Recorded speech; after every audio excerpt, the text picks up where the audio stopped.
Hello, everyone. Thank you so much for joining me here today. My name is Heidi Roth, and I'm a registered dietitian. And today we are going to make a harvest fall salad with all the produce from the fall. So what do we typically think of when we think of fall? Well, I don't know about you, but I think of fall vegetables like kale and apples and winter squashes. And those are all the things that we're going to be putting in our salad today. So let's get started. All right, the first thing I'm going to do is I'm going to make my salad dressing. And for our salad dressing, I'm going to use some apple cider. So I'm going to take my apple cider and I'm going to reduce it down because we want that really appley flavor of the apple cider. But if we used all this cider, the dressing would be really weak and kind of diluted. So what we're going to do is we're going to boil this down. Now, if that sounds like way too much work for you, you can ignore this step and just use a tablespoon of maple syrup instead. But for those of you that are interested,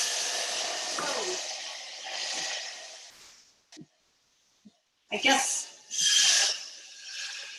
I should remember not to preheat my pan.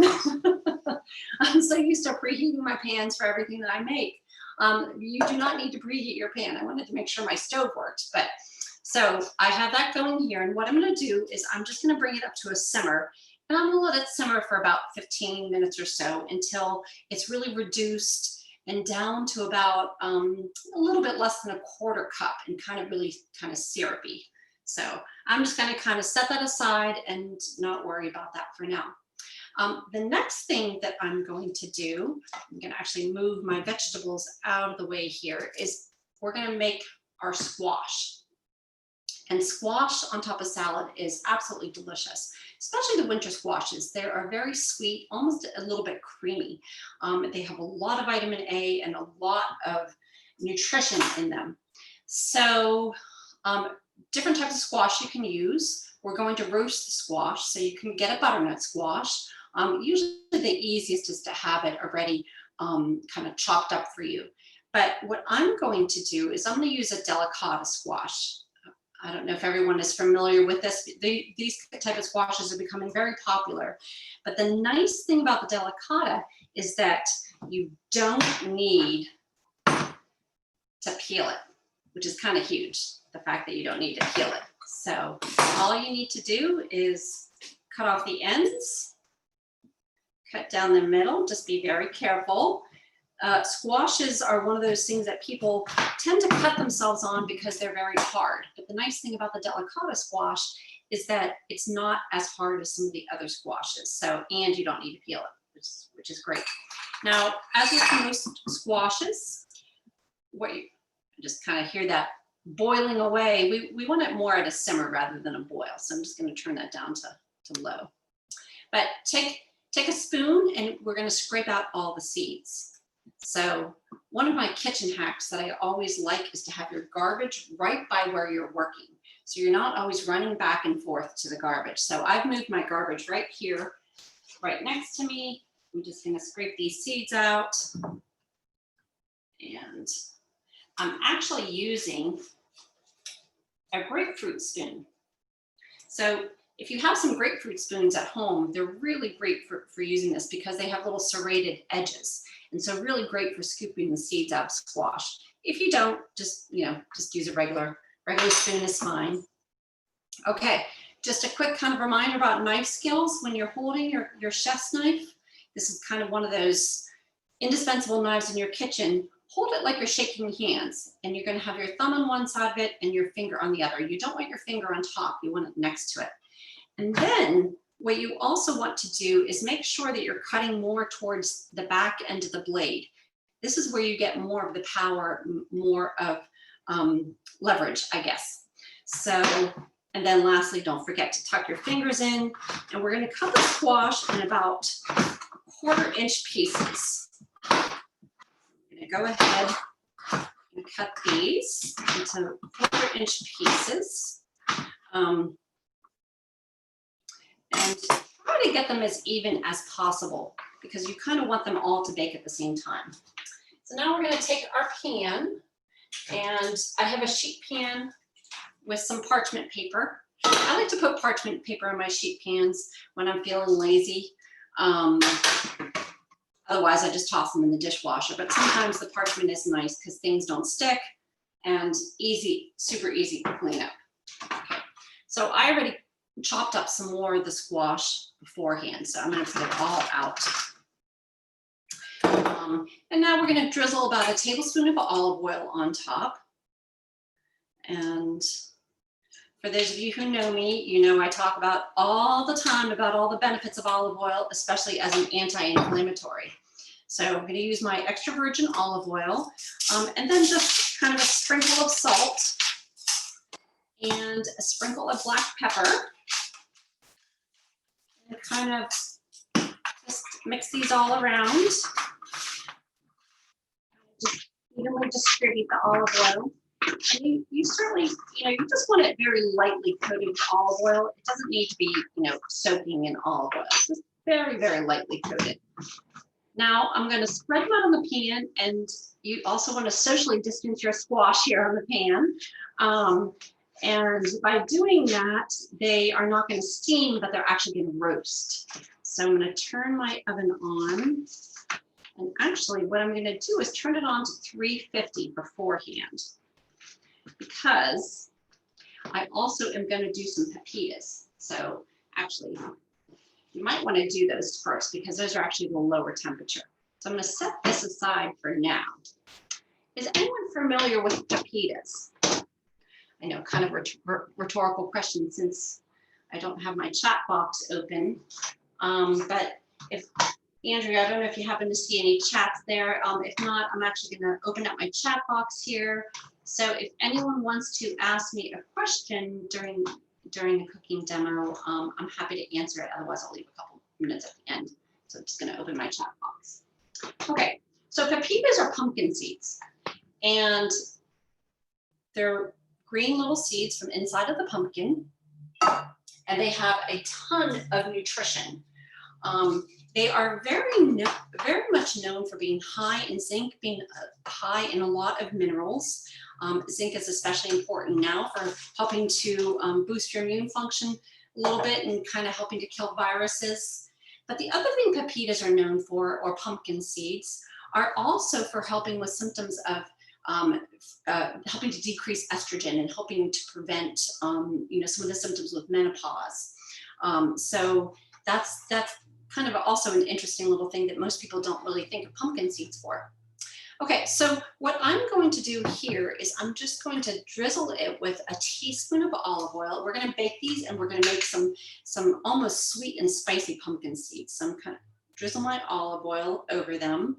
Once again, we don't need a lot, just about a teaspoon. And then I'm going to add a tablespoon of maple syrup. Here's my tablespoon.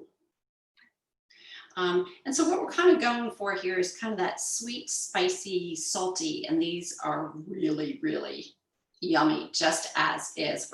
We're making them as a topping for the salad, but they're quite delicious by themselves. I made a batch this morning, and just to have it ready and on hand so that I wouldn't have to, wait for these to bake for the food demo. And I had a hard time not eating them all. Okay, so now we're gonna put some spices in. We have some chili powder. And so we're gonna do about 1.5 teaspoons of chili powder. And you can do more or less, based on your taste. If you liked it especially spicy, you could add in a little pinch of cayenne pepper. But I'm just gonna do regular chili powder. And then we're also gonna do 1/2 teaspoon of cinnamon. So we have those nice warming spices. And then lastly, just a tiny bit of salt. So 1/4 teaspoon of salt. All right, put that in, mix that all around. And now I'm going to actually mix these up a little bit beforehand and then put my spices on top. So I'm going to distribute the olive oil and the maple syrup a little bit first. Pumpkin seeds, like many seeds, have a tiny bit of bitterness when you roast them. It's really subtle, but adding a little bit of salt and a little bit of the sweetness from the maple sugar completely covers up any taste of slight bitterness. And believe me, these things are really, really yummy. Okay, so I'm gonna take these, I'm gonna smush these all out.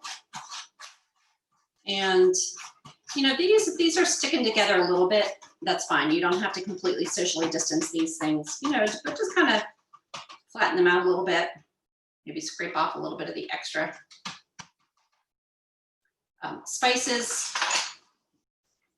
And then we're going to put them in a 325-degree oven for about 5 minutes. These burn really quickly, so make sure you set a timer. If you don't set a timer, you do run the risk of perhaps over baking them.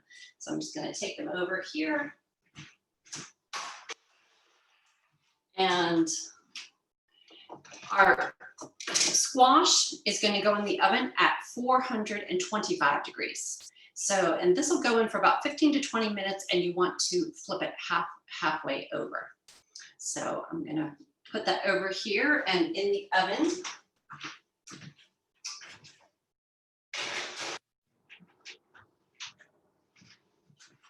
Okay, so now let's make the rest of our salad. So we're gonna make the base of our salad now. And with fall salads, typically with fall, I think kale, because kale is one of these vegetables that you tend to get a lot of in the fall. It's kind of resistant to frost, and sometimes even after the first frost, like many cruciferous vegetables, it's a little bit sweeter. So I have it here, a dinosaur kale, or there's a couple different names for it, but I think of it as dinosaur kale. And as with any kale, you want to make sure that you're scraping the tough inner stalk out. That's not really fun when you have it in your salad. These things are pretty dense. So what you want to do is just take your fingers along and kind of just pull the inner stalk off, and voila. It's super easy and kind of fun. All right, so what I like to do with kale salads is I like to chop the kale very finely. You know, a lot of recipes talk about maybe, you know, massaging your kale beforehand. And what that does is it kind of breaks some of the cell walls and just makes it a little bit easier to chew. I tend to like it a little bit on the chewier side, and I find that if you cut it into fairly small pieces, not huge pieces, that you don't need to massage it. And so it's kind of one less thing that you have to do for your salad. Now, another green that we could use that would be delicious with this salad would be arugula. So if you don't have kale but happen to have some arugula in your fridge, or even spinach, or really any green for that matter, very easily substitute. The nice thing about kale is that kale lasts, meaning that if you make the kale salad and add the dressing and toss it all up, it will last for a couple days. If you do that with arugula or even the spinach, they get really kind of wilty and not all that good. So I'm noticing my apple cider is not simmering anymore, so I'm going to turn that back up again. Oh, it smells really good. Okay, so one of the other fall vegetables is cabbage, purple cabbage. I always think of for some reason in fall. Purple cabbage is just so healthy and delicious. It's a sulfur-containing vegetable, part of the cruciferous family, just like kale is. And those sulfur compounds are really important for helping your body make some different antioxidants, as well as they contain a lot of antioxidants. So you'll see this beautiful purple color. I don't know if anyone knows the name of that antioxidant. So if you know the name of the antioxidant that gives that purple color, go ahead and put it in the chat box. Otherwise, I'm going to chop up my cabbage and then I'll tell you after. So with the cabbage provides a nice little crunch. When you make a salad, it's nice to have different types of textures and different flavors. And so this purple cabbage, in addition to providing a lot of nutrition, also provides that crunch as well. So I'm just going to very finely chop it. And we're looking to get about a cup's worth. You know, once again, recipes are just really suggestions. So I'm noticing here that I have more than a cup's worth, but I have it cut already, so I'm going to go ahead and just chop the rest of it, because that's how I roll. So I'm noticing I have a comment. Let's see if anyone got the answer there. I see that I have 2 comments. Andrea, can you read them to me?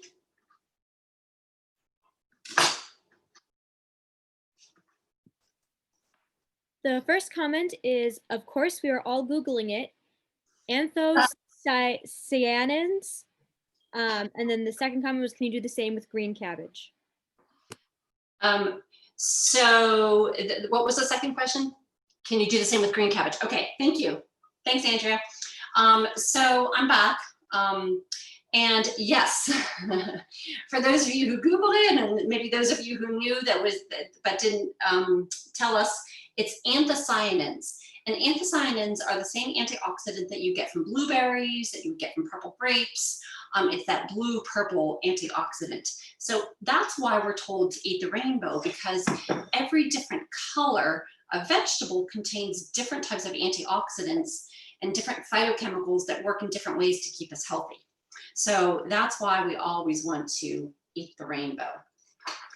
Okay, so I'm also going to add in my apple. I got 1 apple. So you can use 1 large or 2 small apples. And what you want is you want a crispy apple with some sweetness to it. So I used a Honeycrisp, but once again, if you had, you know, a Fuji apple or a Gala apple or any other type of apple, you could certainly use any other type as well. So I'm gonna mix that all up, put that aside. And now I'm going to make my dressing. Oh, actually, my apple cider vinegar still needs to kind of simmer down a little bit more. So what I'm going to do now is add some cheese. So this dish makes a really hearty, it's a nice starter salad or a nice side salad, but you really could serve the salad as the main dish. And so typically when we serve something as a main dish, we want a little bit of protein. So for my protein today, you know, you get a little bit of protein from the vegetables and the kale. There's protein in the pumpkin seeds. There's about 9 grams of protein for 3 tablespoons of pumpkin seeds. So a fairly decent amount. But I'm also going to add some cheese. Now I've chosen today some Manchego cheese. So Manchego cheese is a Spanish cheese. It has, you know, the rind on the outside. It's very, what is it similar to? It's similar in texture to a cheddar cheese, and I guess maybe a little bit similar in taste to a cheddar cheese as well. So if you don't have Manchego, once again, this is a mix or match salad. So if you don't have Manchego cheese, but you would like to use some type of cheese, use your favorite cheese. Some aged cheddar would go very nicely in this. Also, some goat cheese would be nice, some feta cheese, Gouda cheese. Really, you know, the sky's the limit in terms of what type of cheese that you want to try. But if you're out and about and happen to see, you know, the Manchego cheese, give it a try. It's really one of my favorite cheeses. I really enjoy it. And so just gonna cut that off. And so what I'm doing, you can also grate the cheese if you wanted to, but I'm just kind of covering it in kind of thin little slivers. And then I'm going to put it on top. I like to have the cheese, and the reason I prefer kind of cutting it is that, excuse me, I kind of like the texture when you bite down on the cheese as well. And if you grate it, you don't get that same kind of texture. So, you know, chop that all up. So we have about 2 ounces of cheese here. Once again, you know, use the amount that feels right to you. And the nice thing about cheese, you know, cheese, I know gets a bad rap a lot of times. But one of the really nice things about cheese that people don't appreciate is that when you're buying a real cheese that is not a processed cheese, right? But you're buying a real kind of aged cheese like cheddar or Gouda or the Manchego, is that it's very high in a vitamin called K2. So we get from the kale, we get a lot of K1, but K2 is actually a vitamin that you find in fermented foods. And usually just fermented soy as well as fermented cheese. So, and what vitamin K2 does is it actually helps the calcium that you eat go into your bones and not into your arteries. So it's really kind of an important vitamin. Okay, so I'm gonna call this good enough just for the sake of time. And so maybe I'll let it cook a little bit longer, but we're gonna make our salad dressing now. So for salad dressing, and once again, if you didn't want to fool around with the apple cider for the salad dressing, just use a little bit of maple syrup instead, and don't worry about it. So I'm going to use a 1/4 cup of olive oil, and that's the nice thing about using some real oils for your salad is you get all the benefits of the olive oil, the anti-inflammatory benefits. The nice thing too is that by adding some oil to your salads, you're actually going to help the absorption of a lot of the vitamins that are in the kale. And a lot of those antioxidants, like the beta carotenes, need some fat to help with the absorption of it. So I'm just going to add a little bit of pepper, just a couple grinds, a little bit of salt, a couple grinds. If you like to measure things out, I would start with about a 1/4 teaspoon of salt, 1/4 teaspoon of pepper, taste it, and see if it needs a little bit more. And then lastly, we're going to add in some more apple cider, but this time in the form of apple cider vinegar. And apple cider vinegar has been in the news quite a lot lately.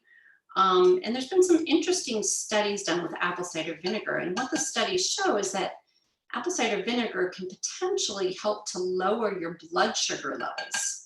And can also help to, paradoxically kind of settle your stomach and help, potentially help with reflux.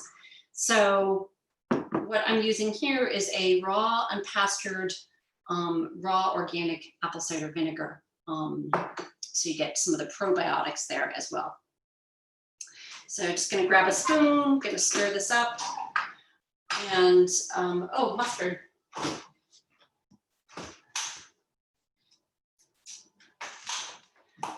Well, pretend like I'm adding Dijon mustard. I forgot to grab it out.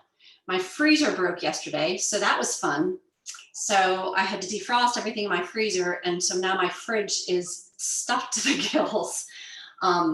And I'm not going to subject you to having me search through my fridge looking for the mustard. So pretend like this has some mustard in it. And what the mustard would do is mustard helps to emulsify salad dressings.